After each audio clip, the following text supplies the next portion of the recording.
Install Android 15 on Pixel 3a and 3a XL via LineageOS 22.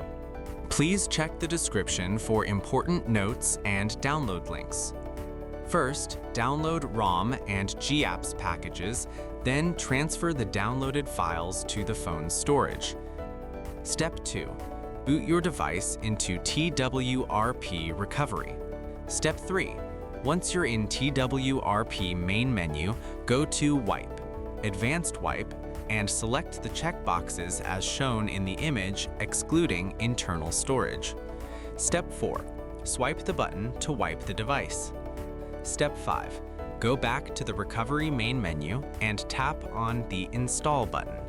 Step 6. Navigate to the downloaded path and select the ROM zip file. Step 7. Finally, swipe the button on the screen to install ROM file. Step 8. Once the ROM installation finishes, return to the main menu and install the GApps zip package in the same manner. Step 9.